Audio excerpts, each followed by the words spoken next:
Welcome back. Next topic जो cost of capital का part 2 है। पहला तो आपने सबने देख लिया होगा आई होप, ठीक है ना। उसके बाद ही प्लीज़ दूसरा स्टार्ट करें, तभी आपको बेसिक समझ में आएगा कि कॉस्ट ऑफ कैपिटल आगे कंटिन्यू कैसे करना है, ठीक है। तो जैसे कि प्रीवियस वीडियो में हम लोगों ने कवर कर लिया था कॉस्ट ऑफ डिबेंचर्स या फिर डेट और कॉस्ट ऑफ प्रेफरेंस शेयर्स, ठीक है। अब इस यहाँ पे हम स्टार्ट करने वाले हैं cost of equity share capital, जो one of the most important topic, और यहाँ से आपके एग्जाम में क्वेश्चंस आना लगभग तय ही होता है। अगर मान लो कॉस्ट ऑफ कैपिटल से कोई क्वेश्चन आ रहा है, समझ जाना कॉस्ट ऑफ इक्विटी से आएगा ही आएगा, ठीक है। तो इसको हमने अलग इसलिए लिया था क्योंकि यहाँ पे बहुत सारे अप्रोचेज है अलग अलग तरीके से, तो इसको हम सेपरेट एक करके ध्यान से पढ़ेंगे, ठीक है ना। चलिए स्टार्ट करते हैं। अब बात आती है cost of capital, cost of equity capital. अब देखिए कॉस्ट ऑफ इक्विटी कैपिटल जो डिनोट होता है तो ऐसे होता है के ई से, ठीक है ना। तो जहाँ भी लिखा रहा समझ जाना कॉस्ट ऑफ इक्विटी की बात हो रही है। अब इसमें कई सारी अप्रोचेस हैं, जैसे dividend price approach, earnings price approach, growth approach, realised yield approach और सबसे लास्ट में कैपिटल एसेट प्राइसिंग मॉडल। तो एक एक करके हम चलिए स्टार्ट करते हैं, ठीक है। देखिए सबसे पहला आता है आपका ये सबसे बेसिक वाला, जिसे हम बोलते हैं डिविडेंड प्राइस अप्रोच। ये सबसे बेसिक वर्जन और सबसे ओल्डेस्ट वर्जन है कॉस्ट ऑफ इक्विटी का, ठीक है। यहाँ पे जो आपका फॉर्मूला होता है कॉस्ट ऑफ इक्विटी का, वो होता है K is equal to D upon आपका P0, या फिर इसे NP भी बोल सकते हैं, या फिर कहीं पे आप ध्यान रखना इसे MP भी यानी कि मार्केट प्राइस भी लिखा सकता है, ठीक है ना। मार्केट प्राइस भी हो सकता है, नेट प्रोसीड्स भी हो सकता है, या P0 भी आपको कहीं कहीं जो फिर इसका मतलब भी प्राइस ही होता है, ठीक है। तो ये हो सकता है डी फॉर डिविडेंड। अब यहाँ पे जनरली ये अज्यूम किया जाता है कि यहाँ पे जो कंपनी डिविडेंड डिक्लेयर करेगी हर साल कांस्टेंट होगा। मतलब जैसे मान लो कंपनी ने डिविडेंड डिक्लेयर किया फर्स्ट ईयर पे डिविडेंड डिक्लेयर किया कि भैया 10 रुपये पर शेयर के हिसाब से देंगे। अब यहाँ पे माना जाता है कि हर साल यानी कि सेकेंड ईयर भी, थर्ड ईयर भी, फोर्थ ईयर भी, फिफ्थ ईयर भी जो कंपनी डिविडेंड डिक्लेयर करेगी वो सेम रेट से करेगी विदाउट एनी ग्रोथ, यानी कि इस साल भी 10, इस साल भी 10, इस साल भी 10, इस साल भी 10। जो थोड़ा देखने में प्रैक्टिकल लगता है और है भी, एक्चुअल में ऐसा कभी नहीं होता कंपनी हर साल कांस्टेंट ग्रोथ कांस्टेंट रेट से आपको डिविडेंड डिक्लेयर करे, बट यहाँ पे मानना है तो चलिए हम लेके चलते इसे, ठीक है ना। तो यहाँ पे जो डिविडेंड प्राइस अप्रोच है, यहाँ पे सिंपल सा फॉर्मूला होता है क्या अभी जो बताया, यानी कि डिविडेंड अपॉन NP या फिर MP, ठीक है ना। NP का मतलब नेट प्रोसीड्स, MP का मतलब मार्केट प्राइस, दैट्स इट, ठीक है। अब इसका एक क्वेश्चन कर लेते तो हम चलिए और ध्यान से समझ में आ जाएगा आपको। देखिए अब यहाँ पे क्या लिखा हुआ, नॉट कॉमन इज डी, ये सारी चीज़ें ठीक है। यहाँ पे डी, ये देखिए फॉर्मूला लिखा हुआ है डी अपॉन P0, अभी बताया था P0 आ सकता है। डी क्या है आपका डिविडेंड, आपका P0 क्या है आपका मार्केट प्राइस, ठीक है। तो ये सारी चीज़ें हो गया। अब यहाँ पे लिखा हुआ है, एक सेकेंड, हाँ तो आई गेस आपको डिविडेंड प्राइस अप्रोच समझ में आ गया होगा क्या होता है, ठीक है ना। चलिए इसका एक क्वेश्चन हम खुद से ही सॉल्व कर लेते हैं एग्जांपल लेके। देखिए अब इसमें जो क्वेश्चन आएगा ना आपको डिविडेंड प्राइस अप्रोच में, ये क्वेश्चन कुछ इस तरीके से रह सकता है, एकदम बेसिक क्वेश्चन होगा, मतलब कॉस्ट ऑफ इक्विटी का ऐसा क्वेश्चन जो आपको हर हैंड बन ही जाना चाहिए। लाइक क्वेश्चन आया कि आपका एक कोई भी शेयर है, उसकी प्राइस गिवन है आपको, उसकी यानी कि फेस वैल्यू गिवन है ₹100, ठीक है।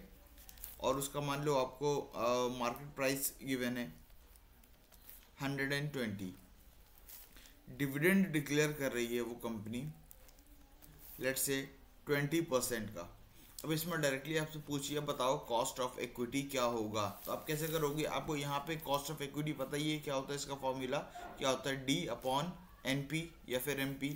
अब डी कैसे निकालेंगे अपन, अब देखिए डी जो आप निकालोगे ना, एक बात हमेशा ध्यान रखना कि जो डिविडेंड निकाला जाएगा यहाँ पे वो हमेशा फेस वैल्यू पे अप्लाई किया जाता है, जो उसकी बेस वैल्यू होती है, ठीक है। तो 20% किसका आएगा, ऑब्वियसली 100 का आएगा, ये बात ध्यान में रखना है, ठीक है।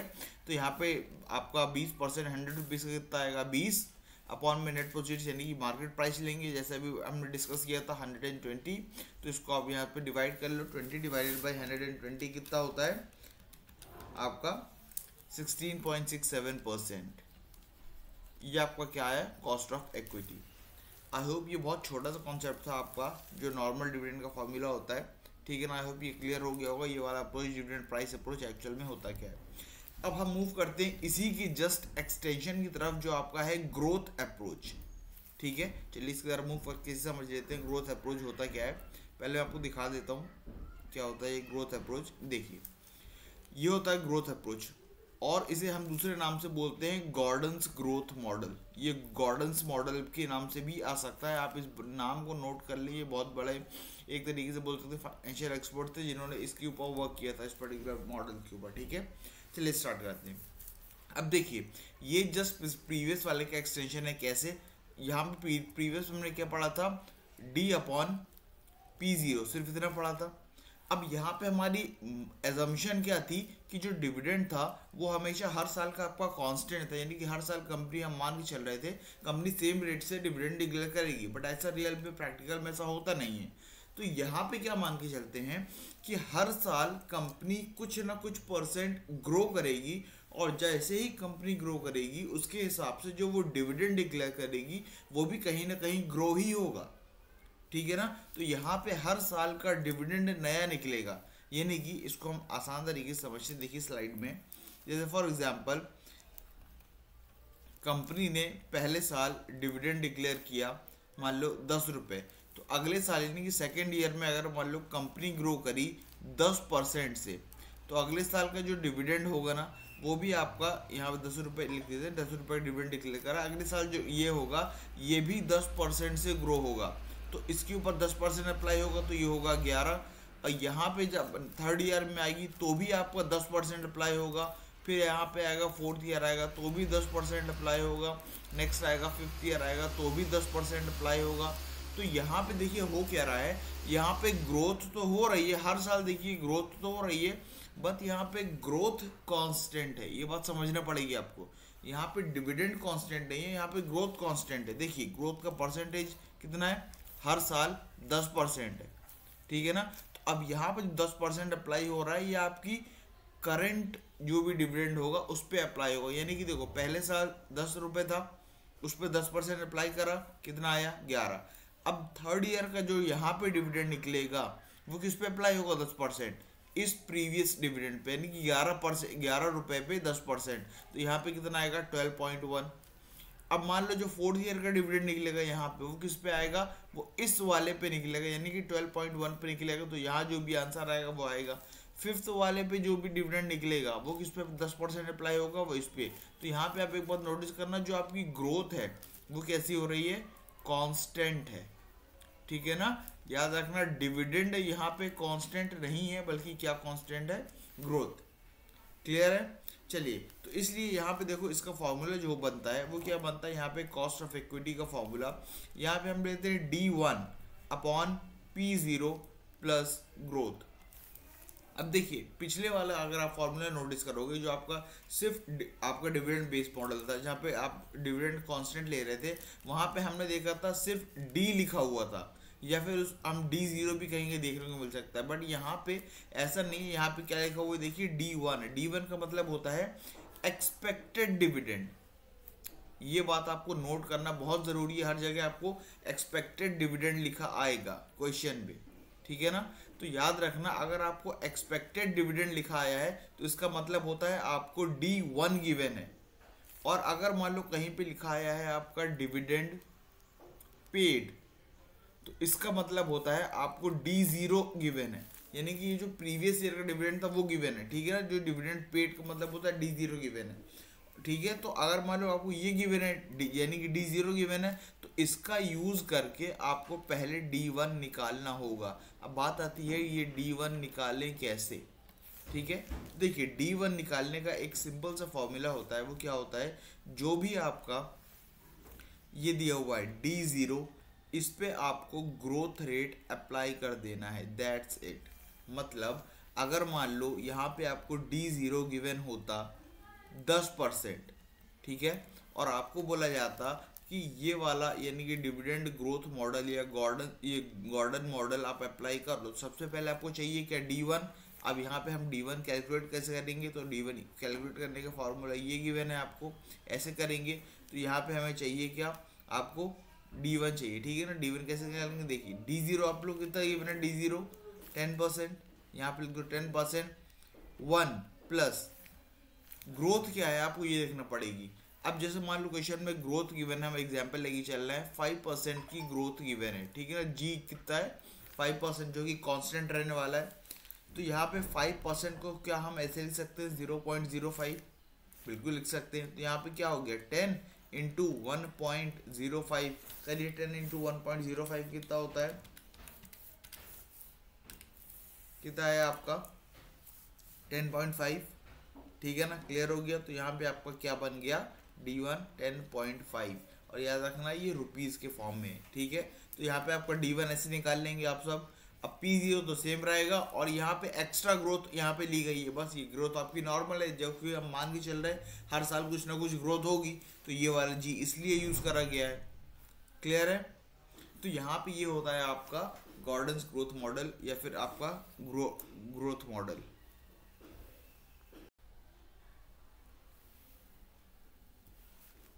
तो चलिए इसका एक हम क्वेश्चन कर लेते हैं, तो आपको और अच्छे तरीके से समझ में आ जाएगा।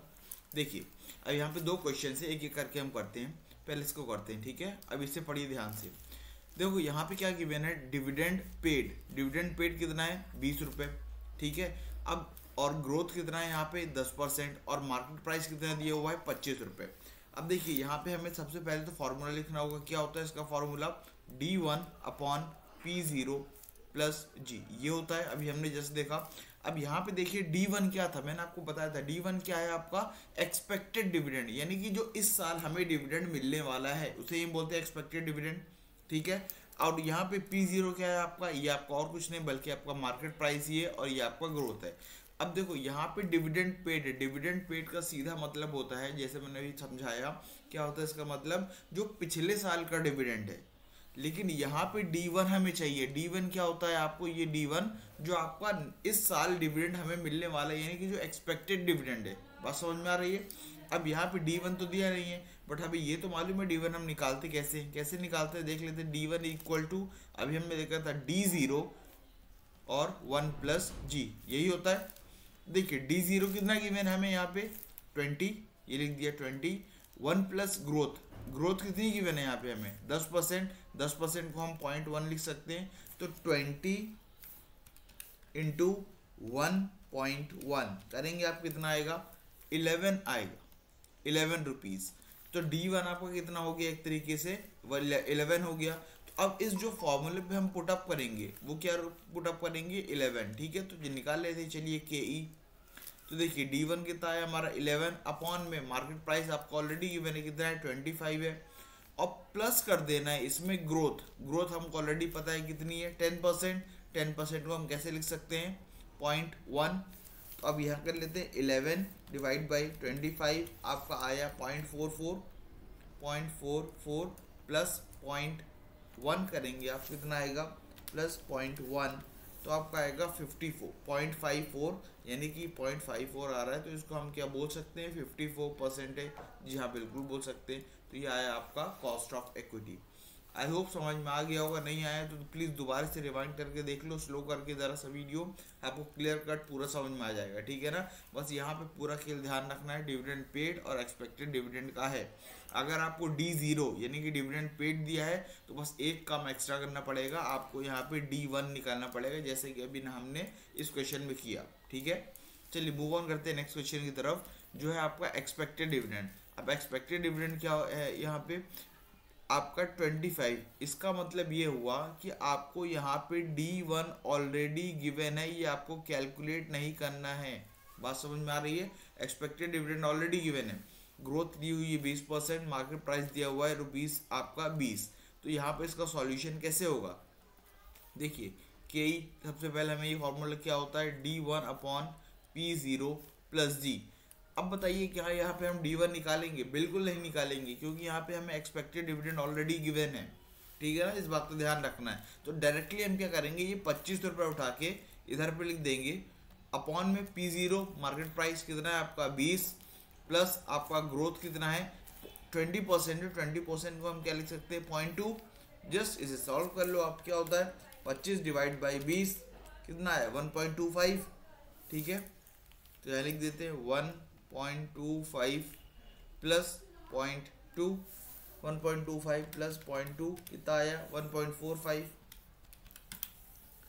बात समझ में आ रही है? तो ये आप इसको परसेंटेज में कन्वर्ट कर लो तो आपको सिंपल सा आंसर आ जाएगा, दैट्स इट, कुछ करना ही नहीं है।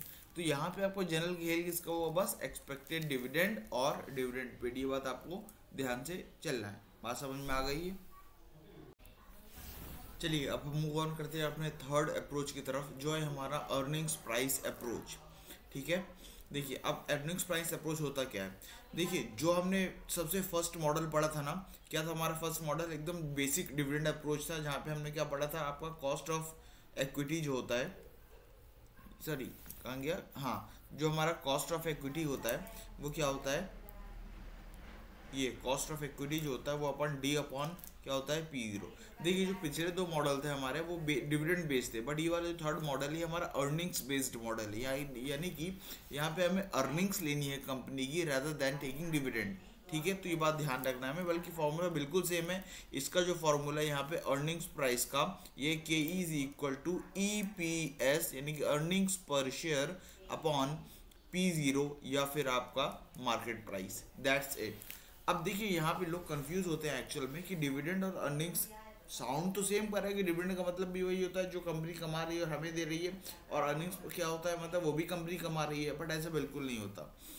जनरली अर्निंग्स ग्रेटर होती है डिविडेंड से, फिर रिपीट कर रहा हूँ मैं, अर्निंग्स ग्रेटर होती है डिविडेंड से। कैसे, सुनिए इस कॉन्सेप्ट को ध्यान से समझना। मान लो कंपनी की अर्निंग्स हुई, अर्निंग्स बता रहा हूँ, ठीक है, अर्निंग्स हुई 100 रुपए की। अब डिविडेंड वो अमाउंट होता है जो शेयर होल्डर्स को दे दिया जाता है। ठीक है, अब अर्निंग्स कंपनी की हुई 100 रुपए, तो क्या 100 रुपए कंपनी पूरा का पूरा एज अ डिविडेंड लोगों में बांट देगी क्या? ऐसा बिल्कुल भी नहीं होता। कंपनी की जो अर्निंग्स होती है ना, उसमें से कंपनी करती है दो पार्ट्स, एक पार्ट डिविडेंड के फॉर्म में बांट देती है और दूसरा पार्ट वो रिटेन कर लेती है, जिसे हम बोलते हैं रिटेन्ड अर्निंग्स। ये बात आपको ध्यान करना पड़ेगी। अब बात आती है कंपनी जब अर्निंग्स हुई 100 रुपए की, तो कंपनी ने रिटेन क्यों किया? रिटेन करती है कंपनी ताकि अगर कंपनी को आगे लगता है कि हमें बिजनेस एक्सपैंड करने पे कहीं पे फंड्स की ज़रूरत हो सकती है, तो इसलिए कंपनी क्या करती है, बेसिकली रिटेन कर लेती है। तो याद रखना हमेशा डिविडेंड और अर्निंग्स एक नहीं होते। तो यहाँ पे एक नया मॉडल इंट्रोड्यूस करा गया जो था बेसिकली अर्निंग्स प्राइस अप्रोच, जहाँ पे हम अर्निंग्स का यूज़ करके कंपनी की जो क्या बोलते हैं एक्सपेक्टेशन है वो निकालते हैं। ठीक है ना, तो अगर आपको ऐसे लगे फॉर एग्जांपल कोई कंपनी का आप रिसर्च कर रहे हो और वहाँ पे आपको पता चले कि यार इस कंपनी में डिविडेंड, कंपनी को प्रॉफिट तो हो रहा है बट डिविडेंड डिक्लेयर नहीं कर रही, तो कंपनी बुरी, ऐसा बिल्कुल भी मत सोचना। ठीक है, क्योंकि कंपनी इसका मतलब हुआ पूरा का पूरा पैसा होल्ड कर रही है ताकि वो आगे अपना बिजनेस एक्सपैंड कर सके। मतलब कंपनी को अपना पोटेंशियल के बारे में मालूम है और वो कहीं ना कहीं आगे फंड्स लगा के और अपना बिजनेस ग्रो करना चाहती है। ठीक है, तो इसलिए यूज़ होता है अर्निंग्स प्राइस। अब यहाँ पे सिंपल सा फॉर्मूला है ये, इसका क्वेश्चन देख लेते हैं, हमें बिल्कुल क्लियर सब समझ में आ जाएगा। देखिए क्या लिखा है, a firm is considering an expenditure of 60 lakh. Firm ने एक्सपेंडिचर कितना है, 60 लाख का एक्सपेंडिचर है। ठीक है, देखिए सारी चीज़ें ध्यान रखना, एक्सपेंडिचर है 60 लाख रुपए फर्म का फॉर एक्सपेंडिंग इट्स ऑपरेशंस, मतलब उनको अपना ऑपरेशन एक्सपैंड करना है, यानी कि बिजनेस एक्सपैंड करना है 60 लाख रुपए। The relevant information is follows, क्या क्या इन्फॉर्मेशन दी है हम वो देख लेते हैं। Number of existing equity shares, मतलब यहाँ पे आपको ये 10 लाख रुपए नहीं है, ध्यान रखना 10 लाख शेयर्स हैं, ये ध्यान रखना 10 लाख नंबर ऑफ शेयर्स हैं। मार्केट वैल्यू दी हुई है ऑफ एग्जिस्टिंग शेयर, मतलब अभी जो शेयर है उसकी मार्केट वैल्यू कितनी है, 60 रुपए है। नेट अर्निंग्स, मतलब कंपनी की टोटल अर्निंग्स कितनी है, 90। ठीक है, नेक्स्ट दिया हुआ है compute the cost of existing equity share capital and new equity capital. देखिए यहाँ पे दो चीज़ें निकालने को बोल रहा है, एक तो existing share equity share capital हमें निकालना है कॉस्ट, और एक नए इक्विटी शेयर की कॉस्ट निकालना है। That new shares will be issued at a price of 52 पर शेयर, और यहाँ पे ये भी लिखा हुआ है कि जो नया शेयर है उसकी कॉस्ट निकालो, अगर वो इशू करा जाएगा कितने में, 52 पर शेयर में, और जहाँ पे कॉस्ट ऑफ इशू आएगी 2 पर शेयर। देखिए घबराने की बात नहीं, बिल्कुल एक एक करके हम निकालेंगे। पहले हम निकालते हैं एग्जिस्टिंग, ठीक है, देखिए यहाँ पे निकालते हैं।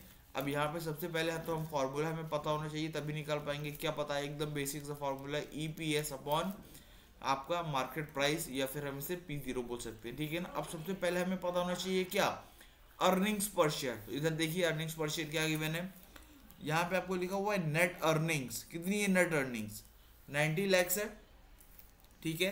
तो यहाँ पे आप देखो, इससे कंफ्यूज मत होना, ये नेट अर्निंग्स दी हुई है, बट हमें चाहिए क्या, हमें अर्निंग्स पर शेयर चाहिए। तो सबसे पहले हमें नेट अर्निंग्स का यूज करके अर्निंग्स पर शेयर निकालनी पड़ेगी। देखिए दोनों में डिफरेंस क्या होता है। नेट अर्निंग्स का मतलब होता है कंपनी ने टोटल कितना कमाया, और अर्निंग पर शेयर का मतलब होता है हर एक शेयर के ऊपर कंपनी ने कितना कमाया।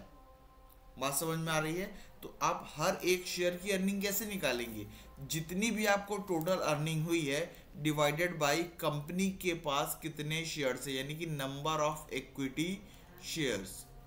अब कंपनी की अर्निंग्स देखिए हमें पता है कितनी हुई है, 90 लैक्स, ठीक है। और कंपनी के पास कितने नंबर ऑफ शेयर्स हैं, 10 लाख। तो 90 लाख डिवाइडेड बाय 10 लाख करेंगे हम, सिंपल है। यहाँ पे लिखा है हमने 90 lakhs divided by 10 lakhs. Clear है, ये कट गया, यहाँ से यहाँ कट गया। तो आपका आंसर कितना आया, अर्निंग्स पर शेयर कितने निकाल, 9 रुपीज पर शेयर। ये आपकी क्या आई, अर्निंग्स आई। बस जिस इसको यहाँ पे यूज कर लो, क्या आएगा, 9 डिवाइडेड बाय मार्केट प्राइस क्या दिया हुआ है। ध्यान रखना मार्केट प्राइस आपको अभी एग्जिस्टिंग का निकालना है ना हम, तो आप एग्जिस्टिंग का देखना मार्केट प्राइस क्या हुआ। तो एग्जिस्टिंग का मार्केट प्राइस कितना दिया हुआ है, 60। तो यहाँ पे हम यूज क्या करेंगे, 9 डिवाइडेड बाय 60, ठीक है। तो इसको करिए आप, 9 डिवाइडेड बाई 60 क्या होता है आपका 0.15 आ रहा है आपका। इसको आप परसेंटेज में कन्वर्ट करेंगे तो आपका आएगा 15%। बहुत सिंपल था, कुछ है ही नहीं इसमें। क्लियर है, ये आपका जो आंसर आया ये क्या आया आपका, एग्जिस्टिंग कॉस्ट ऑफ कैपिटल, क्योंकि हमने यहाँ पे एग्जिस्टिंग शेयर का यूज, एग्जिस्टिंग प्राइस का यूज किया। ये आपका एग्जिस्टिंग था, क्वेश्चन में चेक कर लेना एक बार, ठीक है। नेक्स्ट हमें यहाँ पे एक और चीज निकालनी है, वो है आपका देखिए न्यू कॉस्ट ऑफ इक्विटी। ये दिया हुआ है देखिए, new equity capital assuming that new shares will be issued at a price of 52। मतलब यहाँ पे ये बोल रहे हैं कि अगर मान लो नया शेयर इशू करा गया, यानी कि लोगों को दिया गया कितने में, 52 में। और उसमें एक चीज नोट करने वाली बात है, कॉस्ट ऑफ इशू भी लिखा हुआ है, यानी कि मैंने पहले बताया था स्टार्टिंग में फ्लोटेशन कॉस्ट, याद करिए कॉन्सेप्ट होता है फ्लोटेशन कॉस्ट। पहली वीडियो प्लीज जाकर देखो। फ्लोटेशन कॉस्ट यहाँ पे मैंने बताई थी क्या होती है, जो आपका हर एक सिक्योरिटी इशू करने की कॉस्ट होती है। तो यहाँ पे आपका ये शेयर इशू करने की कॉस्ट कितनी आ रही है, 2 रुपये। तो यहाँ पे जो आपका प्राइस निकलेगा ना, कैसे निकलेगा, फॉर्मूला तो सेम होगा, EPS अपॉन MP।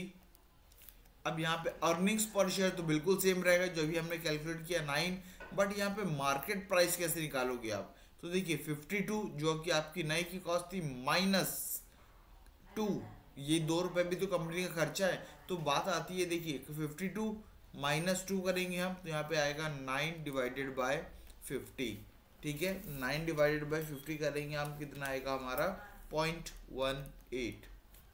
इसको कन्वर्ट करिए आप तो आएगा आपका 18%। ये आपका आया कॉस्ट ऑफ इक्विटी। जिसको ये वाला कॉन्सेप्ट नहीं समझ में आया एक बार फिर से सुन लो।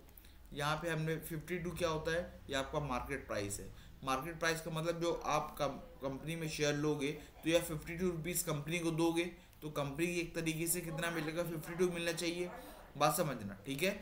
लेकिन यहाँ पे कंपनी को क्या 52 मिला, नहीं मिला। क्यों नहीं मिला, क्योंकि कंपनी के 2 रुपये और खर्च हो गए ना इशू करने में। तो कंपनी को अल्टीमेटली मिला कितना, 50 ही तो मिला। तो ये 50 हम यहाँ पे नीचे लिखते हैं कि कंपनी को एक्चुअल में मिला कितना। बात समझ में आ रही है, तो उसे हम यहाँ पे नीचे लिखते हैं जो आपका मार्केट प्राइस, या फिर इसे एक बेटर वर्ड से हम डिनोट कर सकते हैं यहाँ पे क्या, नेट प्रोसीड्स। तो आप यहाँ पे ये बोल सकते हो, अगर आपको एग्जिस्टिंग पूछता है तो आप यहाँ पे क्या लिख सकते हो, मार्केट प्राइस जो चल रहा है वो ले सकते हो। और अगर आपको न्यू पूछ रहा है तो आप उसे नेट प्रोसीड्स बोल सकते हो। क्लियर है, आई होप यहाँ तक आपको पूरा सब चीज़ें क्लियर हो जानी चाहिए। चलिए नेक्स्ट हम मूव ऑन करते हैं अपने नेक्स्ट टॉपिक की तरफ, जो है हमारा कैपिटल असेट प्राइसिंग मॉडल। ये आपका one of the most important topic है अगर हम कॉस्ट ऑफ इक्विटी की बात करें तो। और हाँ, इस चैप्टर के आप पॉइंट ऑफ व्यू से भी देखेंगे सबसे ज़्यादा इंपॉर्टेंट आपका कैपिटल एसेट प्राइसिंग मॉडल है।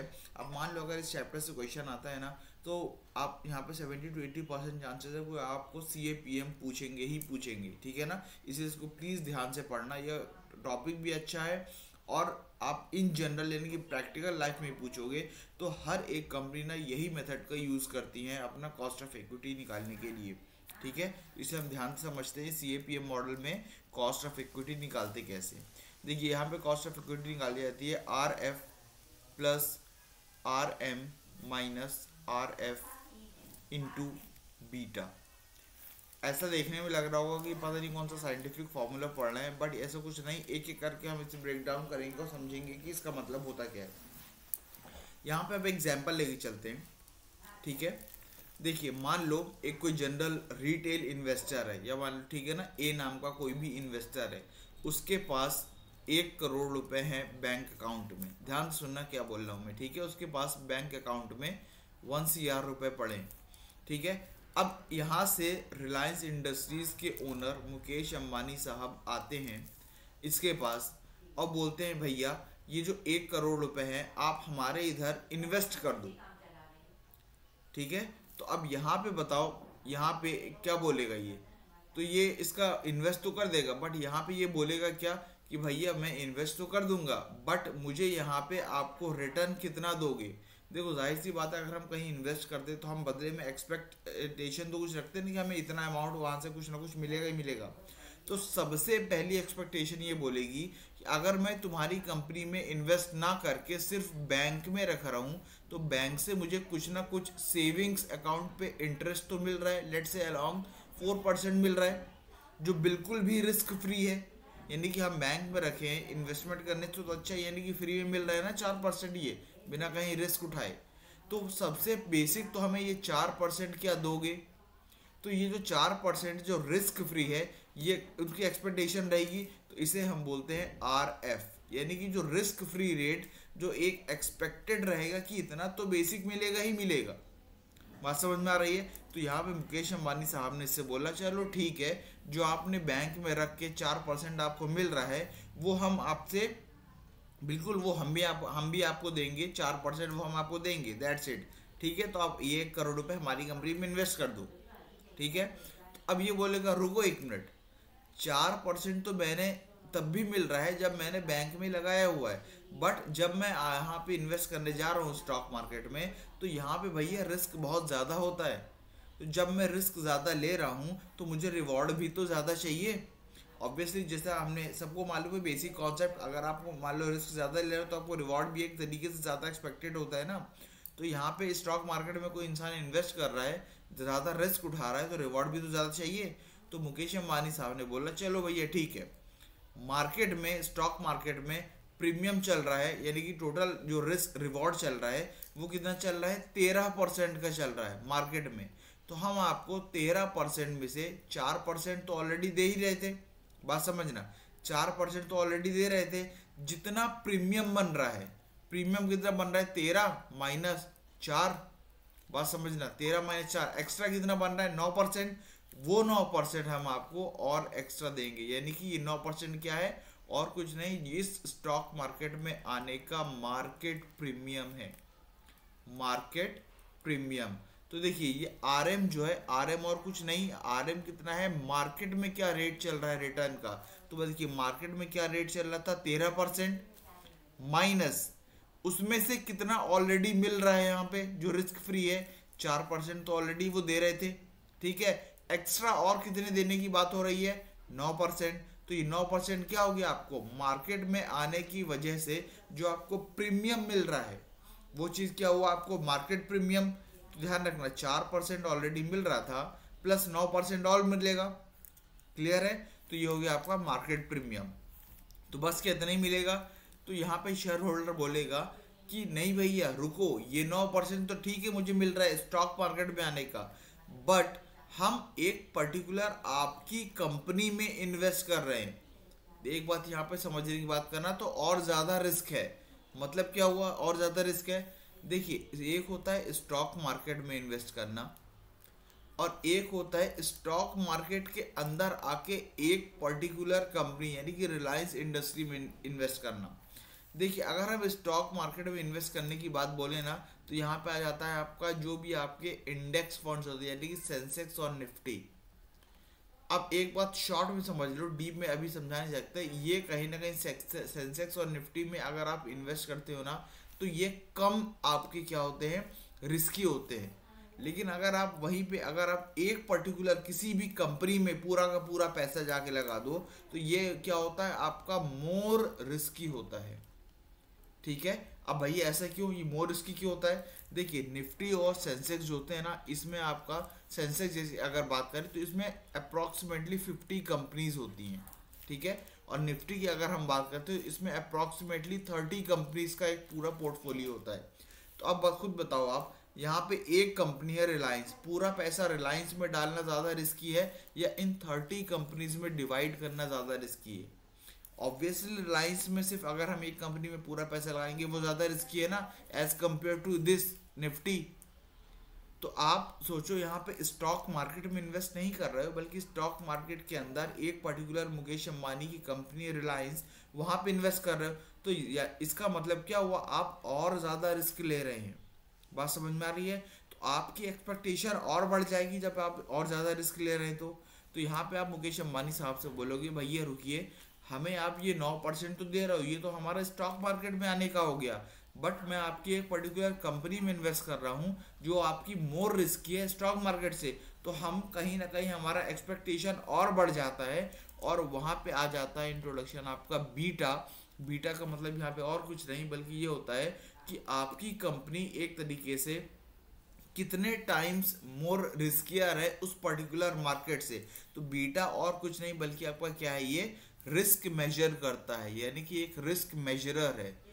तो बीटा को आप रिस्क में, बहुत सारे लोग बताते हैं कि इतने टाइम्स आपको रिटर्न मिलेगा, तो लोग इसे रिटर्न के फॉर्म में कंपेयर करते हैं, जो एक बहुत ही गलत तरीका है। एक तरीके से रिस्क मेजरर होता है कि यानी कि आप कितने मोर टाइम्स ज़्यादा रिस्क ले रहे हो as compare to stock market. ठीक है ना?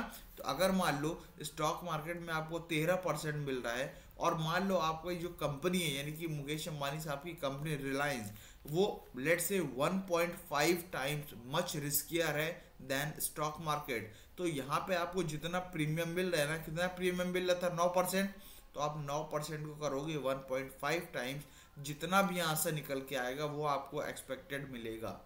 बात समझ में आ रही है? तो यहाँ पे ये बीटा का मतलब हुआ। तो आई होप अब आपको क्लियर हो गया होगा ये फॉर्मूले में एक एक चीज़। सबसे पहले हमें रिस्क फ्री रिटर्न जो आपको बैंक में पैसे रखने से मिला था वो तो मिलेगा ही मिलेगा, प्लस मार्केट प्रीमियम आपको कितना मिलेगा, ये पूरा का पूरा आपको मार्केट प्रीमियम बताता है कि आपको मार्केट से एक्स्ट्रा कितना मिलेगा, इनटू बीटा। बीटा का मतलब क्या हुआ, आप एक पर्टिकुलर कंपनी में इन्वेस्ट करने जा रहे हो और वो पर्टिकुलर कंपनी बहुत ज़्यादा रिस्की है as compare to stock market, तो आपको इस कंपैरिजन से आपको कितना ज़्यादा पैसा मिलने वाला है, वो आपका क्या हुआ, सिर्फ बीटा। बात समझ में आ रही है? तो ये जो आपका होता है ये आपका पूरा मिला के क्या निकलता है, cost of equity as per CAPM, capital asset pricing model. I hope यहाँ तक आपको क्लियर हो गया होगा। आई होप आपको यहाँ पे कॉस्ट ऑफ इक्विटी समझ में आ गया होगा। कॉस्ट ऑफ इक्विटी का कॉन्सेप्ट पूरा यहीं तक था। इसमें आपका मोस्ट इंपॉर्टेंट दो चीज़ें जो मैं आपको बोलना चाहूँगा, प्लीज़ से ध्यान से पढ़ना। एक था आपका डिविडेंड ग्रोथ मॉडल और दूसरा है आपका CAPM। इन दोनों से क्वेश्चन आने के ज़्यादा चांसेस हैं, राइट? तो चलिए कुछ बात और है जो CAPM का, वो हम एक दो बात और ध्यान कर लेते हैं। देखिए CAPM में आपको दो तरीके से क्वेश्चन दिए रहेंगे, प्लीज़ इस बात को नोटिस करके चलना, ठीक है? इसे नोट इंपॉर्टेंट मार्क कर लो, ये बात ध्यान रखना। देखिए CAPM में जैसे हमने क्या पढ़ा, कॉस्ट ऑफ इक्विटी क्या होता है आपका RF, ठीक है, plus RM minus RF into beta, ये पूरा समझा दिए क्या होता है। मेन बात आती है इस पे आके लोग कंफ्यूज हो जाते हैं। देखिए अगर वहाँ पे आपको क्वेश्चन में मार्केट प्रीमियम दिया हुआ है, ठीक है ना, सिर्फ ये नाम दिया हुआ है मार्केट प्रीमियम, और आपको यहाँ पे क्वेश्चन में ये भी दिया हुआ है मार्केट रेट, ठीक है, मार्केट रेट। नेक्स्ट दिया आपको risk free rate, let's say market premium आपको दिया हुआ है 9%, मार्केट रेट आपको दिया हुआ है 15% और रिस्क फ्री रेट दिया हुआ है आपको 6%, ठीक है। अब बीटा भी आपको दिया हुआ है लेट से 1.2 टाइम्स का। ठीक है, अब आपको बोला है कॉस्ट ऑफ इक्विटी कैलकुलेट करो। तो आप कैसे करोगे? सबसे पहले आप आर एफ लिखोगे। आर एफ यानी कि रिस्क फ्री रेट कितना है बोलिए, 6%। यहाँ लिखेंगे 6 प्लस। अब हमें क्या करना है, आर एम यानी कि market rate minus risk free rate. Market rate देखिए कितना है यहाँ पे 15, ठीक है। रिस्क फ्री रेट कितना है 6। बात समझ में आ रहा है? तो यहाँ पे आप क्या करोगे, 15 माइनस 6, जनरली यही करते हैं 15 माइनस 6, और इंटू क्या करोगे, इसमें बीटा का अप्लाई कर दोगे। बीटा कितना है 1.2। तो इसे आप करके यहाँ पे कॉस्ट ऑफ इक्विटी निकाल लेंगे। अब एक बात ध्यान रखना है, हमेशा क्वेश्चन में आपको या तो ये गिवन होगा और या तो ये गिवन होगा। मान लो एक क्वेश्चन आया आपको, वहाँ पे आपको ये चीज़ गिवन नहीं है, ये चीज़ गिवन नहीं है, तो अब आप क्या करोगे? लोग इसमें कंफ्यूज हो जाते हैं। वो क्या करते हैं, यहाँ पे आपका आर एफ तो लिख देते हैं 6, बट अब आगे क्या करते हैं, मार्केट प्रीमियम यानी कि 9 माइनस 6 कर देते हैं, यानी कि आपका ये कर देते हैं 9 माइनस रिस्क फ्री रेट, जो बिल्कुल गलत है। मार्केट प्रीमियम का मतलब ही होता है R M minus R F. तो ये बात आपको ध्यान रखना है। अगर आपको मार्केट प्रीमियम नाम से, मार्केट प्रीमियम का मतलब क्या होता है, समथिंग एक्स्ट्रा। तो यहाँ पे हम एक्स्ट्रा ही तो निकाल रहे हैं, आपको एक्स्ट्रा वाला पार्ट ऑलरेडी गिवन है, तो अब आपको R M minus R F करने की ज़रूरत नहीं है। आप डायरेक्टली यहाँ पे 6 प्लस 9 लिखेंगे। यहाँ 9 माइनस 6 कर दोगे तो गलत हो जाएगा, ये 3 हो जाएगा। बात समझ में आ रही है? तो अगर आपको मार्केट रेट गिवन है और रिस्क फ्री रेट अलग अलग गिवन है, तब आपको ये करना है। लेकिन आपको डायरेक्टली अगर मार्केट प्रीमियम गिवन है, तो मार्केट प्रीमियम और कुछ नहीं है, आपका ये पूरा का पूरा फॉर्मूला ही गिवन है R F minus R F का। तो ये बात आपको सी ए पी एम के अंदर ध्यान रखनी पड़ेगी। आई होप आपको क्लियर होगी जो मैं बताना चाह रहा था, ठीक है ना? हाँ, चलिए मूव ऑन करते हैं नेक्स्ट टॉपिक की तरफ। हमारा कॉस्ट ऑफ डेट हो गया, कॉस्ट ऑफ प्रेफरेंस हो गया, कॉस्ट ऑफ इक्विटी हो गया। नेक्स्ट हम मूव करते हैं कॉस्ट ऑफ रिटेन्ड अर्निंग्स, ठीक है। अब यहाँ पे पहले हम रिटेन्ड अर्निंग्स का एक बार और अच्छे से मतलब समझ लेते हैं क्या होता है। देखिए, जो हमने अर्निंग्स कमाई होती है, मतलब जो कंपनी ने अर्निंग्स कमाई होती है, कंपनी पूरी अर्निंग्स लोगों को डिवाइड नहीं करती है। कंपनी क्या करती है, उसको दो पार्ट्स में बांटती है, जैसे अपने पीछे भी शॉर्ट मैंने बता भी चुका है। एक बांटती है डिविडेंड, और एक रखती है अपने पास रिटेन्ड अर्निंग्स के फॉर्म में। डिविडेंड तो लोगों को बांटने के लिए होता है कि कंपनी इतना कमाया, अब जो भी उसके शेयर होल्डर्स थे उनको डिविडेंड के फॉर्म में पैसा बांट देगी पर शेयर के हिसाब से। लेकिन जो रिटेन्ड अर्निंग्स होती है, कंपनी क्या करती है कि कुछ पैसा अपने पास in the form of reserve रख लेती है, क्योंकि कंपनी को लगता है कि आगे उस पैसों का यूज़ करके हम जो भी इमरजेंसी कंडीशन आएगी, फिर बिजनेस एक्सपेंशन करना होगा, तो उस केस में हम वो पैसा यूज़ कर लेंगे, ठीक है। तो उसे हम क्या बोलते हैं, रिटेन्ड अर्निंग्स। अब बात आती है, चलो ठीक, कंपनी ने पैसा रख तो लिया, बस इसकी क्या कोई कॉस्ट भी होती होगी? तो हाँ, इसका आंसर है यस, बिल्कुल कॉस्ट होती है। कैसे होती है इसको ध्यान से समझना। देखो, इसकी कॉस्ट ऐसे होती है, अल्टीमेटली कंपनी ने जो पूरी अर्निंग्स करी, ये किसके पैसे से करी है? ये तो शेयर होल्डर्स के पैसों से करी है ना। तो कहीं ना कहीं ये पूरा पैसा किसको मिलना चाहिए? शेयर होल्डर्स को मिलना चाहिए। जब बाद में शेयर होल्डर्स को पता चलेगा कि उनको सिर्फ एक पार्ट दिया जा रहा है डिविडेंड के फॉर्म में और कुछ पैसा उनका रखा जा रहा है, तो उन शेयर होल्डर्स की एक्सपेक्टेशन इनके में भी तो आएगी। कंपनी का जो शेयर होल्डर्स है वो ये भी तो चाहेंगे, जो कंपनी ने अपने पास पैसा रखा है एक्सपेंशन के लिए, तो जब बिजनेस एक्सपेंड करेगा तो इसमें से भी तो जो शेयर होल्डर्स है उनको कुछ मिलना चाहिए। तो जो कंपनी के शेयर होल्डर्स हैं उनको जो एक्सपेक्टेशन होती है वो इसमें से भी कुछ आती है, उसे हम बोलते हैं कॉस्ट ऑफ रिटेन्ड अर्निंग्स।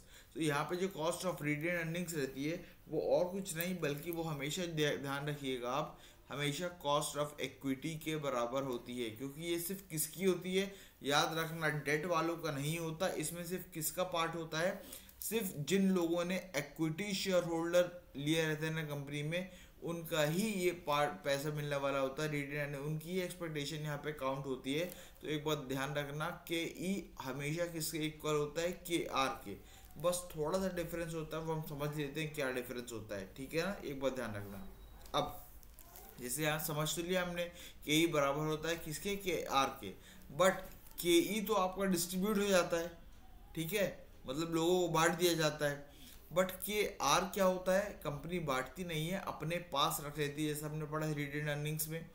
तो अब ये जो अपने पास रख लिया, अब इसमें कंपनी की कॉस्ट ना एक्चुअल में थोड़ी सी कम हो जाती है। कैसे कम हो जाती है वो हम इधर समझ लेते हैं। देखिए के आर जो निकालेंगे, जैसे हमने बताया के ई के इक्वल होता है, बट इसमें दो चीज़ें माइनस होती है। एक तो आपका फ्लोटेशन कॉस्ट जो भी लग रही होती है, और एक आपका पर्सनल टैक्स। मतलब यहाँ पे क्या होता है, देखो मान लो कॉस्ट ऑफ इक्विटी निकल के आई आपकी 10%, ठीक है। अब पहले यहाँ पे हमने क्या बोला, फ्लोटेशन कॉस्ट। अब देखो फ्लोटेशन कॉस्ट जैसे बताई थी क्या होती है, कोई भी सिक्योरिटी इशू करने के ऊपर जो भी कॉस्ट आती है उसे हम क्या बोलते हैं, फ्लोटेशन कॉस्ट। मैंने प्रीवियसली समझाया हुआ है, उसे आप अगर पहले समझाओ तो ठीक है। तो जैसे मान लो आपको एक शेयर इशू करना है, ठीक है ना, एक शेयर इशू करना है और एक शेयर की कॉस्ट आ रही है आपकी मान लो 2 रुपये, तो ये 2 रुपये क्या होगी, फ्लोटेशन कॉस्ट। अब मान लो ये जो कंपनी को कॉस्ट लग रही है, तो कंपनी को शेयर जो है महंगा पड़ रहा है। तो जब कंपनी को शेयर महंगा पड़ेगा तो वो कहीं ना कहीं जो शेयर होल्डर को बांटेगा, जो भी परसेंटेज देगा वो कम देगा, क्योंकि कंपनी को तो शेयर महंगा पड़ गया ना, 2 रुपये एक्स्ट्रा कॉस्ट आ गई, ठीक है। तो यहाँ पे कंपनी जो शेयर बांटेगी in the form of dividend, या फिर कंपनी की कॉस्ट ऑफ इक्विटी होगी वो कम देगी। तो यहाँ पे होगा क्या एक्चुअल में, जो कंपनी की कॉस्ट यानी कि के ई बैठेगी वो क्या होगी, कम कर देगी, ठीक है। तो यहाँ पे इसीलिए हमने क्या किया, फ्लोटेशन कॉस्ट माइनस कर दिया है। Next personal tax. Personal tax क्या होता है, देखो अब पर्सनल टैक्स कब लगता है, जब भी कोई भी शेयर होल्डर की अर्निंग होगी तो शेयर होल्डर सबसे पहले क्या करेगा, उठाएगा पैसा, उसमें से टैक्स का पार्ट और किसको दे देगा, गवर्नमेंट को दे देगा। लेकिन यहाँ पे कंपनी ने क्या किया, उन शेयर होल्डर्स को पैसा नहीं दिया बल्कि खुद के पास रिटेन कर लिया, ठीक है। तो जब कंपनी ने खुद के पास पैसा रिटेन कर लिया, तो अब यहाँ पे कंपनी क्या मान के चल रही कि जो शेयर होल्डर्स थे वो गवर्नमेंट को टैक्स नहीं भरेंगे, ठीक है। तो जितना का टैक्स कंपनी ने बचा लिया वो भी तो कंपनी का फायदा ही हुआ ना। तो अगर मान लो कंपनी का फायदा होता है, इसका मतलब आपका कॉस्ट ऑफ इक्विटी जो है, मतलब जो कंपनी की कॉस्ट बन रही थी वो क्या हो गई, डाउन चली गई। इसलिए कंपनी बोलती है कि जितना भी कॉस्ट ऑफ इक्विटी रियल में था उसमें से हमें दो चीज़ का फ़ायदा हो रहा है, एक तो फ्लोटेशन कॉस्ट का फ़ायदा हो रहा है और एक तो आपका जो पर्सनल इनकम टैक्स जो हमने बचा लिया है उसका फ़ायदा हो रहा है। तो यहाँ पे के आर जो बन जाता है आपका के ई, उसमें से आप फ्लोटेशन कॉस्ट माइनस करोगे और आपका जो पर्सनल टैक्स है वो माइनस करोगे। इस क्वेश्चन के थ्रू हम अच्छे से एक बार और समझ लेते हैं। देखिए ध्यान से क्या होगा यहाँ पे, देखिए सबसे पहले लिखा हुआ है calculate the cost of retained earnings in the following scenario. दो सिनेरियो दिए हुए हैं। पहला है D0 गिवन है 5, P0 गिवन है 50 और G गिवन है 5%। चलिए इसे लिख लेते हैं, ठीक है। देखिए आपको क्या क्या गिवन था, D0 गिवन था, P0 गिवन था और G गिवन था। D0 गिवन था कितना, 5, ये गिवन था 50 और ये कितना गिवन था देख लेते हैं, 5%। देखिए ठीक है, 5% गिवन था। अब यहाँ पे यूज़ करके बोला गया आपको क्या निकालना है, के आर निकालना है, और तो कुछ नहीं गिवन थे। एक बार ध्यान से पढ़ लो क्वेश्चन, नहीं और कुछ नहीं, ठीक है ना, बस इतनी चीज़ें गिवन है। चलिए सिंपल सा है, हमने पढ़ा हुआ कि के आर हमेशा इक्वल के ई, इसका कोई और दूसरा मेथड नहीं, मतलब आप के ई निकाल लो, आपका के आर ऑलरेडी निकल आएगा, ठीक है। तो के ई कैसे निकाल सकते हो बताओ, यहाँ पे कौन सा फॉर्मूला लगने वाला है। ऑब्वियसली जब ग्रोथ दिया हुआ है CAPM तो लग नहीं सकता, क्यों नहीं लग सकता, ना ही आपको RF दिया हुआ है, ठीक है, ना ही आपको RM दिया, कुछ भी नहीं दिया हुआ। हाँ एक बताओ ध्यान रखना, अगर आपको सबसे पहले कोई सा फॉर्मूला लगाना पड़े तो आप सबसे पहले हो जाएंगे CAPM देखने की तरफ कि आपको CAPM की चीज़ें गिवन है क्या, यहाँ पे के ई निकालने के लिए नहीं है, तो आप सेकेंड नंबर पे जाओगे कौन सा, के ई इक्वल्स D1/P0 + G। ये गॉर्डन्स फार्मूला जो हमने पढ़ा था ये लगाना है आपको, ठीक है। D1 गिवन है क्या, नहीं, हमें D0 गिवन है, बट हम D1 निकाल तो सकते हैं ना। कैसे निकालना बताया था, D0 1 + G, यही होता है। तो D0 कैसे निकालोगे, D0 दिया हुआ है 5, 1 + G करोगे, 1 + G कितना दिया हुआ है आपको 1.05, ठीक है। इसको ऐसे लिखेंगे हम, तो करिए कितना 1.05 × 5 कितना आएगा आपका इसका आंसर 5.25 इतना आया, ठीक है ना। अब हम यहाँ पे नेक्स्ट निकाल लेंगे के ई कैसे निकालेंगे, ये फॉर्मूला लिखा हुआ है। तो यहाँ पे D1 हमारा निकाला है कितना आया 5.25 अपॉन में P0 कितना लिखा हुआ है 50 और यहाँ पे आपको ग्रोथ तो ऑलरेडी आपको गिवन है, कितना आएगा 0.05। तो हम कैलकुलेट कर लेते हैं, डिवाइड बाई 50, ठीक है, प्लस 0.05, तो अब यहाँ पे आ गया 15.5%। बहुत सिंपल था और यही आपका क्या कहलाएगा, KR। कुछ भी टफ नहीं है, बहुत इजी था। जैसे हम KE निकालते हैं वैसे हमें सेम KR निकालना है, अनलेस एंड अनटिल आपको पर्सनल टैक्स या फिर आपको फ्लोटेशन कॉस्ट ना गिवन हो, जैसे कि आपको नेक्स्ट क्वेश्चन में। नेक्स्ट क्वेश्चन आप ध्यान से देखिए क्या लिखा हुआ है। यहाँ पे आपको लिखा हुआ है CAPM मॉडल दिया हुआ है और कुछ नहीं है। तो यहाँ पे जो आप ये निकालोगे ना, ठीक है, ये कैसे निकालोगे आप, CAPM मॉडल का यूज़ करके आपको निकालना पड़ेगा। कैसे निकालेंगे देखिए, यहीं पे हम इसको शॉर्ट में कैलकुलेट कर देते हैं। देखो RF CAPM में कैसे निकालते हैं, RF plus RM minus RF into beta, यही होता है। RF कितना दिया हुआ है देखिए 6% गिवन है, ये लिख दिए 6, प्लस RM माइनस RF, यहाँ पे आपको क्या दिया हुआ है, RM माइनस RF, ठीक है। तो RM कितना दिया हुआ है आपको 10 माइनस 6, बीटा कितना दिया हुआ है 1.3।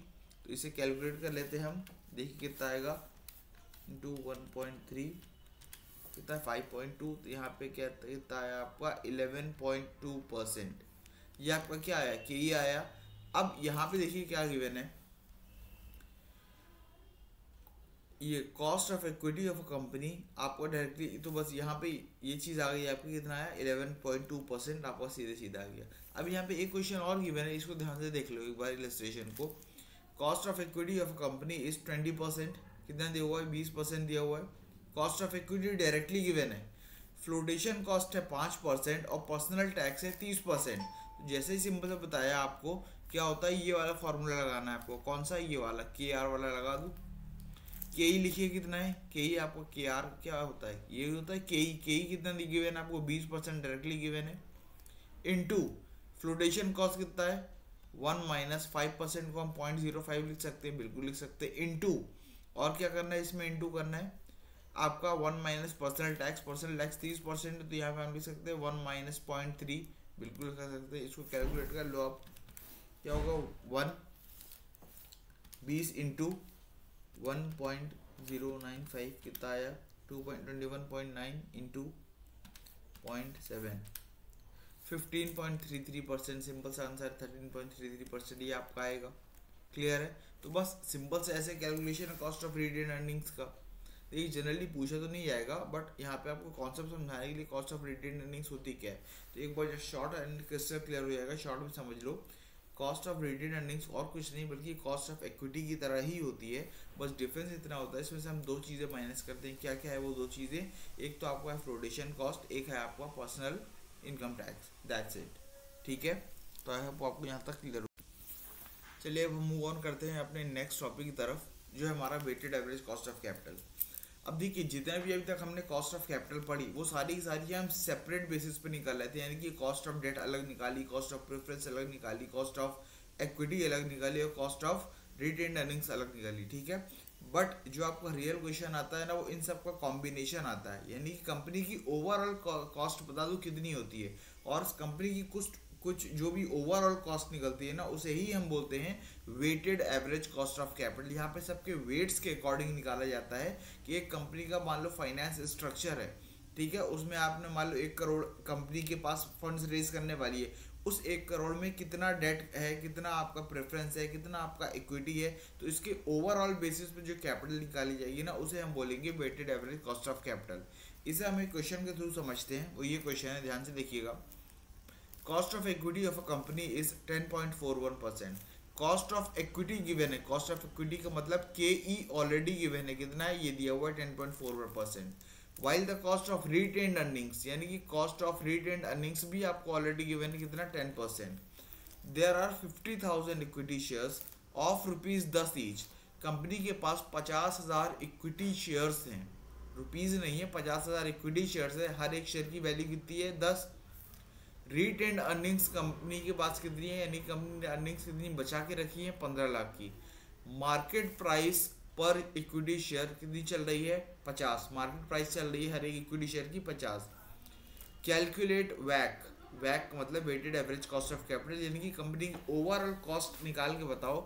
पहले निकालना है यूजिंग मार्केट वैल्यू वेट्स और फिर बाद में निकालना है, ठीक है ना, कि अगर मान लो ये मान के चल रहे हैं कि कोई सोर्स ऑफ फाइनेंस नहीं है, बस इन्हीं का यूज़ करके हमें क्या मान के चल रहे हैं, यहाँ पे मार्केट वैल्यू का यूज़ करना है, ध्यान से सुनना, ठीक है ना।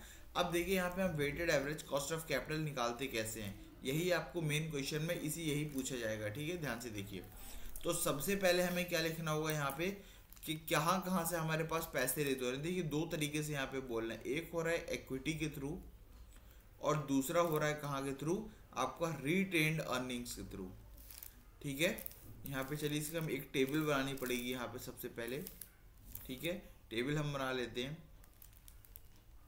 देखिए अब बात आ रही है इक्विटी से पैसा कितना आया कंपनी के पास।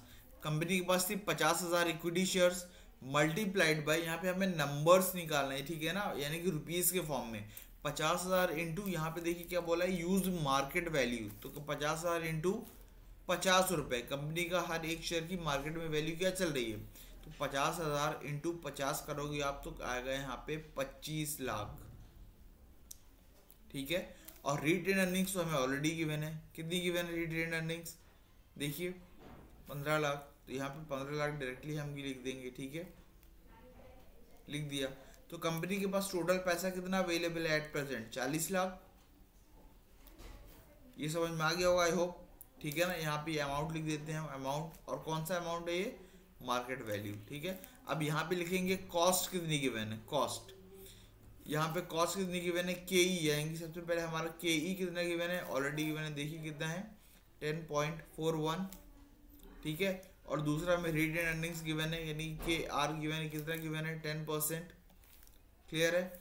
अब यहाँ पे इसका यूज करके हमें निकालना क्या है, सबसे पहले तो हम यहाँ पे निकालेंगे वेट्स, यानी कि किसका कितने वेटेज है, मतलब ये जो कंपनी की ओवरऑल यहाँ पे कंपनी के पास पैसा है, इसमें इक्विटी कितनी है और इसमें रिटेन अर्निंग का वेट कितना है। कैसे निकालेंगे, इसका पहले हम इक्विटी का वेट निकालते हैं। इक्विटी कितनी है कंपनी के पास, 25 लाख डिवाइडेड बाय कंपनी के पास टोटल पैसा कितना है, 40 लाख। तो आप करिए 25 डिवाइड बाय 40 करिए, कितना आएगा 0.625।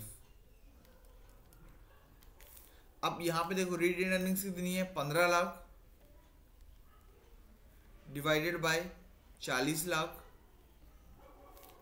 करिए कितना आएगा, 15 लाख डिवाइडेड बाय 40 लाख कितना आएगा 0.375, ये आया।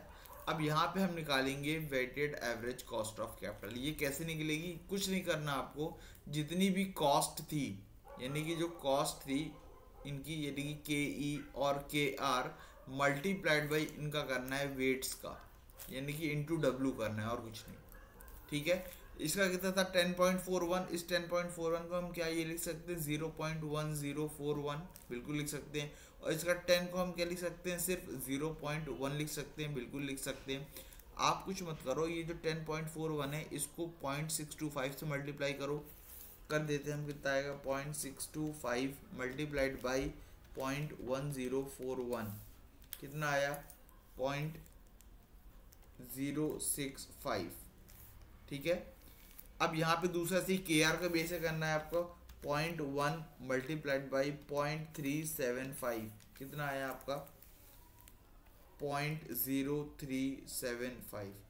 अब नेक्स्ट कुछ नहीं करना, इनका चाहिए हमको समीशन, इनका समीशन करिए आप, कितना आया 0.065, आपका आंसर आएगा इसका 0.1025। इसको आप परसेंटेज में कन्वर्ट करोगे तो आपका ओवरऑल कैपिटल निकल के आ रही है 10.25%, दैट्स इट। तो ऐसे निकालना है हमें weighted average cost of capital. I hope आपको ये weighted average cost of capital कैसे निकालते हैं ये पूरी बात क्लियर हो गई होगी बहुत आराम से, ठीक है। चलिए एक क्वेश्चन और हम weighted average cost of capital का थोड़ा सा एडवांस वाला कर लेते हैं, ताकि आपको पूरी चीज़ें क्रिस्टल क्लियर हो जाएंगी करना कैसे है, ठीक है। चलिए स्टार्ट करते हैं। अब इस क्वेश्चन को ध्यान से देखिए, एक एक चीज़ आप क्लियर रखना दिमाग में। Mogambo limited wishes to raise additional finance of 10 lakhs, मतलब क्या हुआ, मोगैम्बो लिमिटेड को एडिशनल फाइनेंस इशू करना है, कितने का 10 लाख रुपए का, ठीक है, ध्यान रखना। Meeting its investment plans, it has 2,10,000 in the form of retained earnings, मतलब 2,10,000 रुपये तो सीधा सीधा इसमें से क्या रहेगा, रिटेन अर्निंग्स रहेगी। ठीक है, अब याद रखना बचा कितना। Available for investment purposes, further details R S following, अभी सारी आपको डिटेल्स। डेट इक्विटी मिक्स, यानी कि जितना भी पैसा आपके पास है उसमें से डेट कितना रहेगा और इक्विटी कितनी रहेगी, ये बात आपको नोट करते चलना है। ठीक है, नेक्स्ट आपको कॉस्ट ऑफ डेट दिया हुआ है। Cost of debt up to 1,80,000 अगर रहता है तो आपको 10% की कॉस्ट आएगी, और अगर बियॉन्ड जाता है तो 16% आएगी, ये बात ध्यान रखना है। ठीक है, EPS dividend pay out, EPS दिया हुआ है यानी कि अर्निंग्स पर शेयर दिया हुआ है, डिविडेंड पे आउट दिया हुआ है। ठीक है ना, आपको 50% का, मतलब इतना डिविडेंड पे करेगी कंपनी। एक्सपेक्टेड ग्रोथ रेट दिया हुआ है, यानी कि आपको ये जी दिया हुआ है 10% का। करंट मार्केट प्राइस दिया हुआ है शेयर का 44, यानी कि मार्केट प्राइस ऑफ शेयर दिया हुआ है। टैक्स रेट दिया हुआ है 50%। अब आपको कैलकुलेट क्या क्या करना है यहाँ पे, ये देख लो। To determine the pattern for raising additional finance, अब यहाँ पे आपको पैटर्न बताना है कि कंपनी कैसे फाइनेंस रेज करेगी। ठीक है, चलिए इसे समझते हैं। अब यहाँ पे सबसे पहले देखो कंपनी को फंड्स रेज कितना करना है। कंपनी को फंड्स रेज करना है 10 लाख, जैसे कि यहाँ क्वेश्चन में लिखा हुआ है।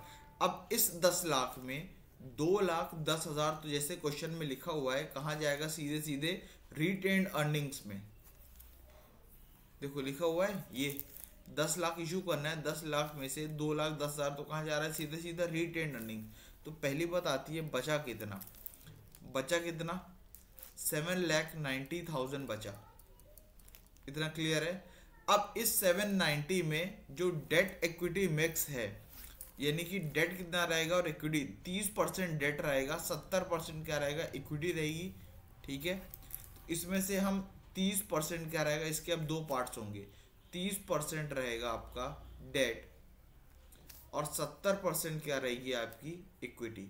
तो सबसे पहले आप ये निकालो कि 7,90,000 का 30% होता कितना है, 2,37,000। इसमें से 237,000 का आपका डेट रहेगा, ये रुपीस। ठीक है, इक्विटी कितनी जाएगी, रिमेनिंग, ऑब्वियसली रिमेनिंग। ठीक है ना, कितना आया 5,53,000।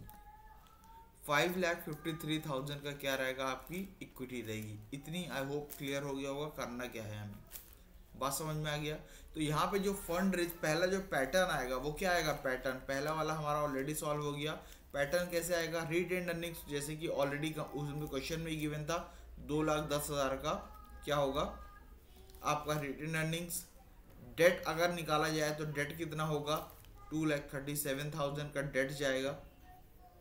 ठीक है, और इक्विटी कितना होगा, इक्विटी कितना रेज करेंगे हम, 5,53,000। यहाँ कोई दिक्कत है क्या, फर्स्ट वाला कैसे कैलकुलेट हुआ, आई होप कोई दिक्कत नहीं आ रही होगी, फर्स्ट वाला कैसे कैलकुलेट किया हमने। ठीक है ना, सेकेंड पढ़िए। To determine the post tax average cost of additional debt, यानी कि टैक्स निकालने के बाद हमारा कितना डेट, कॉस्ट ऑफ डेट निकालना है, कॉस्ट ऑफ इक्विटी निकालना है और कॉस्ट ऑफ रिटेन्ड अर्निंग्स निकालना है। तो चलिए ये सारी चीज़ें हम निकाल लेते हैं, कैसे निकालते हैं। ठीक है ना, सबसे पहले हम निकालते हैं cost of debt. Cost of debt कैसे निकालेंगे बताइए यहाँ पे। हाँ, तो देखिए यहाँ पे हम ये सेकंड वाला कैसे कैलकुलेट करेंगे। देखिए यहाँ पे ध्यान दीजिए क्या लिखा हुआ है, पोस्ट टैक्स एवरेज कॉस्ट। ठीक है ना, यानी कि टैक्स के बाद। तो यहाँ पे पहली बात देख लो, यहाँ पे आपको कॉस्ट ऑफ डेट तो ऑलरेडी लोग बोलेंगे कॉस्ट ऑफ डेट तो ऑलरेडी गिवन है 10% और 16%, बट ये 10 और 16 गिवन है ना, ये बिफोर टैक्स है और आपको निकालना क्या है, पोस्ट टैक्स। तो बहुत सिंपल है, कुछ भी टफ नहीं है। देखिए करना क्या है, यहाँ पे आपको सबसे पहले देखो यहाँ पे आपको प्री टैक्स यानी कि पहले वाला कॉस्ट ऑफ डेट निकालने जा रहे हैं, लिख दो कॉस्ट ऑफ डेट। ठीक है, कॉस्ट ऑफ डेट निकालना है हमारा। और हाँ एक बात ध्यान रखना है, यहाँ पे क्या बोला गया है कि देखो अगर 1,80,000 तक है, ठीक है ना, 1,80,000 तक है तो हमारा 10% लगेगा। और अगर एक ग्रेटर देन 1,80,000 है तो रिमेनिंग पे कितना लगेगा, ये गिवन है। देखिए कितना गिवन है आपको, 16%, ये गिवन है देखिए 16%। ठीक है ना, तो ये बात ध्यान रखना। और टैक्स रेट भी देख लेते हैं लगेगा तो कितना है, टैक्स रेट है आपका 50%। ठीक है, तो यहाँ पे 16% लगेगा और टैक्स रेट आपको गिवन है 50%। देखिए कैसे निकला है, सिंपल कुछ नहीं करना आपको, यहाँ पे करना है, इसको उठाना है आपको 10% और इनटू कर देना है 1 माइनस टी का। याद होगा हमने कॉस्ट ऑफ डेट जब पढ़ रहे थे, आप देखो जब हम डेट निकाल रहे थे उसमें हमें मालूम था टैक्स का बेनिफिट मिलने वाला है। ठीक है ना, तो यहाँ पे आप क्या करोगे, just 1 into 1 minus tax rate कितना है 50% है, 50% को हम क्या लिख सकते हैं 0.5, तो यहाँ पे आपका कितना आ गया 5% आ गया। नेक्स्ट ऐसे इसमें करना है, 16 लिखेंगे इंटू 1 माइनस टैक्स रेट करेंगे 0.5, तो यहाँ पे कितना आ गया आपका 8% आ गया। दैट्स इट, ये निकाला है आपका क्या, कॉस्ट ऑफ डेट। क्लियर है। नेक्स्ट हम निकालेंगे cost of equity. Cost of equity कैसे निकालेंगे, देखिए यहाँ पे आपको ईपीएस गिवन है, अर्निंग्स पर शेयर। ठीक है, और यहाँ पे आपको dividend pay out ratio given है। ठीक है, तो अब यहाँ पे आप देखो दो मेथड लगा सकते हो, मैंने आपको यहाँ पे दो मेथड बताए थे। ठीक है ना, कौन कौन से बताए थे देख लो। एक हमने पढ़ा था ईपीएस वाला मेथड था, अर्निंग्स प्राइस वाला मेथड। उसमें हम क्या करते थे, डायरेक्टली ऊपर अर्निंग्स प्राइस लेते थे डिवाइडेड बाय मार्केट प्राइस कर देते, वो भी गिवन है, इन दोनों को लगा के आपका कॉस्ट ऑफ इक्विटी आ जाता था। बट हम यहाँ पे ऐसा नहीं करेंगे, हम देखेंगे हम बेस्ट वर्जन कौन सा लगा सकते हैं। तो मैंने बताया था सबसे पहले आपको देखना है CAPM मॉडल। तो यहाँ पे CAPM तो लग नहीं सकता क्योंकि RF वगैरह तो गिवन नहीं है। देखिए पूरे क्वेश्चन में RF RM तो गिवन नहीं है कहीं पे भी, लेकिन यहाँ पे हम दूसरा इसका लगाएंगे। कौन सा मॉडल बताया था मैंने, गॉर्डन्स मॉडल। गॉर्डन्स मॉडल क्या था, ये था ना आपका D1/P0 + G। ये तो लगा सकते हैं, कैसे लगा सकते हैं, देखिए यहाँ पे आपको डिविडेंड पे आउट दिया हुआ है। डिविडेंड पे आउट यानी कि आप जितने भी कंपनी कमाया है उसमें से कंपनी डिविडेंड कितना बांटने वाली है 50%। तो कंपनी ने कमाया कितना, 4 का 50% सीधे सीधे कंपनी पे आउट कर देगी, यानी लोगों को दे देगी इन the form of dividend.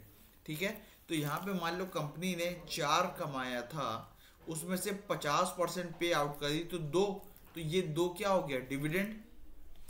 But ये डिविडेंड जो लोगों को दे देगी ये आपका कहलाएगा D0। बात समझना, क्या कहलाएगा, D0।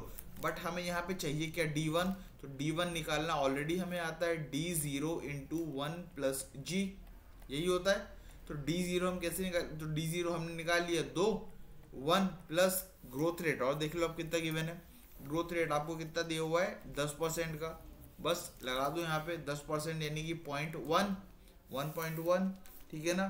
तो 2 इंटू 1.1 कितना आ गया आपका 2.2 निकल आया आपका D1। अब तो कोई दिक्कत नहीं है, तो इसी को हम यहाँ पे सॉल्व कर देते हैं। कैसे निकलेगा, देखिए 2.2 अपॉन में क्या जाएगा P0 और कुछ नहीं, आपका मार्केट प्राइस ऑफ शेयर है। देखिए मार्केट प्राइस ऑफ शेयर कितना दिया हुआ है 44, नीचे लिख दो 44 प्लस ग्रोथ आपने अभी देख लिया 10% यानी कि 0.1। इसको सिर्फ सिंपल है, सॉल्व कर दो कितना आएगा 44, ठीक है, प्लस 0.1 कितना आएगा आपका, ये आया आपका 0.15। तो इसको आप परसेंटेज में कन्वर्ट करोगे तो कितना आएगा 15%। ये निकला है आपका cost of equity. I hope यहाँ पे कोई भी दिक्कत नहीं जानी चाहिए आपको। अब तीसरी बात आती है यहाँ पे आपको कॉस्ट ऑफ रिटेन्ड अर्निंग्स। तो हमने पढ़ा हुआ है कॉस्ट ऑफ रिटेन्ड अर्निंग्स और कुछ नहीं, कॉस्ट ऑफ इक्विटी होती है। ठीक है, कॉस्ट ऑफ इक्विटी होती है। तो बताइए यहाँ पे बस एक दो चीज़ में से क्या क्या माइनस होती है, एक तो 1 माइनस फ्लोटेशन कॉस्ट अगर गिवन हो तो, और दूसरा 1 माइनस पर्सनल टैक्स अगर गिवन हो तो। देखिए कॉस्ट ऑफ इक्विटी हमने कितनी निकाली 15%, ठीक है ना। अब ये 15% फ्लोटेशन कॉस्ट क्या गिवन है, क्या देख लो, फ्लोटेशन कॉस्ट कहीं भी गिवन नहीं है, बट टैक्स रेट तो गिवन है ना, टैक्स रेट हम निकाल लेते हैं। ठीक है ना, सॉरी ये वाला टैक्स रेट नहीं, हमें कौन सा चाहिए पर्सनल टैक्स। तो देखिए पर्सनल टैक्स कहीं पे पूरे में गिवन है क्या, नहीं है पर्सनल टैक्स गिवन, ये कॉर्पोरेट टैक्स है, इसे मत माइनस कर देना, लोग ये मिस्टेक कर देते हैं। ठीक है ना, पर्सनल टैक्स नाम से दिया गिवन होगा, इनकम टैक्स या फिर पर्सनल टैक्स नाम से। ठीक है, तो यहाँ पे आपका ये जो KR है और KE हमेशा बराबर रहेगा, तो आपका 15% ही इसका आंसर आ गया KR का। I hope this is clear. तो सेकंड वाला भी जो था हमारा वो भी, ये भी सॉल्व हो गया। हमने कॉस्ट ऑफ डेट भी निकाल लिया, कॉस्ट ऑफ इक्विटी भी निकाल लिया और कॉस्ट ऑफ रिटेन्ड अर्निंग्स भी निकाल लिया। अब फाइनल हमें सी वाले पार्ट में कैलकुलेट करना है weighted average cost of capital. ठीक है, चलिए हम निकाल लेते हैं weighted average cost of capital. तो वेटेड एवरेज कॉस्ट जो सी पार्ट था हमारा कैलकुलेट करते हैं, उसमें हमें क्या लिखना पड़ेगा। सबसे पहले यहाँ पे हमने जहाँ जहाँ से फंड रेज किया, कहाँ से किया कॉस्ट ऑफ डेट। ठीक है, अब देखो कॉस्ट ऑफ डेट यहाँ पे 2 था, ध्यान रखना 2 था, क्योंकि 1,80,000 तक एक था और 180 के ऊपर अलग था, तो हम 2 बार लिखेंगे कॉस्ट ऑफ डेट। ठीक है, नेक्स्ट कॉस्ट ऑफ इक्विटी था और एक था कॉस्ट ऑफ रिटेन्ड अर्निंग्स। ठीक है, चलिए इसे लिखते हैं। हाँ, कितना कितना था वो भी लिख लेते हैं। एक था आपका कितना 8, यहाँ पे हम लिख देते हैं 10% था इसका, इसका था हमने 16% था, एक का 16% था, इसे उल्टा लिख दिया गया, रुक जाइए इसे रब कर दो भाई, चलो इसको 16 कर देते हैं। यहाँ पे था आपका 10%, यहाँ पे आपका कॉस्ट ऑफ इक्विटी कितना निकाला अभी हमने जस्ट, कॉस्ट ऑफ इक्विटी कितना निकाला भैया देखो तो, कॉस्ट ऑफ इक्विटी कितना निकाला हमने, ये 15%। ठीक है, ये भी 15% निकाला और ये भी 15% ही निकाला। कॉस्ट के और के आर बराबर होते हैं ना, ध्यान रखिएगा। ठीक है, अब कॉस्ट ऑफ डेट हमने बोला था 1,80,000 तक ये जाएगा, इसका तो हम 1,80,000 यहाँ पर डायरेक्टली लिख देते हैं। बट इन रियल देखो कितना निकल रहा था हमारा, याद होगा आपको, तो कितना निकल रहा था बोलो, 790 था। 790 में बोला गया कि 30% आपका क्या रहेगा, डेट रहेगा। ठीक है ना, तो 790 का 30% हमने निकाला था, कितना आ रहा था 237 आ रहा था। अब 237 में 180 तो यहाँ चला गया, अब रिमेनिंग कितना और बच रहा है 57,000। तो 57,000 के ऊपर जो कॉस्ट रहेगी वो कितनी रहेगी, 16% रहेगी। ठीक है, कॉस्ट ऑफ इक्विटी कितना रहेगा, कॉस्ट ऑफ इक्विटी 790 में से रिमेनिंग तो ये रहेगा, तो इसमें से आप माइनस कर दो 790, कितना है 553 आपका क्या रहेगा कॉस्ट ऑफ इक्विटी, ये इक्विटी रहेगी। और कॉस्ट ऑफ रिटेन अर्निंग्स तो ऑलरेडी आपको क्वेश्चन में गिवन थी, कितनी थी 2,10,000 जा रही थी ना डायरेक्टली। ठीक है, तो ये निकला है आपका, तो ये हो गई आपकी कॉस्ट, ये हो गया आपका वेट्स, कितने वेट्स हैं। ठीक है, वेट इसका आप यहाँ पे आपको जस्ट कुछ नहीं करना है, यहाँ पे आप वेट्स निकाल लो, ये अमाउंट है, सॉरी ये अमाउंट है, यहाँ पे आप वेट्स निकाल लो, कैसे कैसे रहेंगे वेट्स। ठीक है, अब ये वेट्स कैसे निकालते हैं, कुछ नहीं करना, ये divided by in total company के पास कितना पैसा है, इन टोटल है 10 लाख ना। ठीक है, तो 1,80,000 डिवाइडेड बाई 10 लाख, करिए कितना आ रहा है 1,80,000 divided by 10 lakh 0.18। Next 57,000 divided by 10 lakh कितना आ रहा है 0.57। नेक्स्ट 553 डिवाइडेड बाई 10 लाख कितना आ रहा है 0.553। ठीक है, 553, सॉरी ये 057 आएगा। ठीक है, ध्यान रखना। नेक्स्ट 2,10,000 डिवाइडेड बाई 10 लाख कितना आएगा 0.21, ये आया आपका। अब नेक्स्ट करना क्या है, हमें यहाँ पे डायरेक्टली कॉस्ट निकालनी है, weighted average cost of capital. तो हम करेंगे क्या, इस कॉस्ट का मल्टीप्लाई इस वेट में। तो देखिए 10% को हम यहाँ पे इसको 0.1 बोल सकते हैं, जी हाँ बिल्कुल बोल सकते हैं। तो 0.1 इंटू 0.18 कितना आया 0.018। नेक्स्ट ये 16% है, इसको हम 0.16 लिख सकते हैं बिल्कुल। तो 0.16 इंटू 0.057 कितना आया 0.0057 इतना आएगा। ठीक है, नेक्स्ट 15% को हम लिख सकते हैं 0.515 इंटू 0.553 कितना आएगा 0.0829। ठीक है, नेक्स्ट लिखा हुआ है 0.15 इंटू 0.21, 0.15 इंटू 0.21 कितना आएगा 0.0315। अब कुछ नहीं करना, हमें इन सब का समीशन चाहिए। तो इन सब का समीशन जो भी आप निकालोगे उसको मल्टीप्लाइड बाय 100 करोगे तो परसेंटेज के फॉर्म में आ जाएगा आंसर। तो बस ये आपका हो गया weighted average cost of capital. तो थर्ड वाला पार्ट आपका ऐसे कंप्लीट हो जाएगा। आई होप यहाँ पे आपको पूरा समझ में आया होगा weighted average cost of capital कैसे निकालते हैं, क्या होता है। तो यहाँ पे आपका कॉस्ट ऑफ कैपिटल पूरा कंप्लीट हो गया चैप्टर।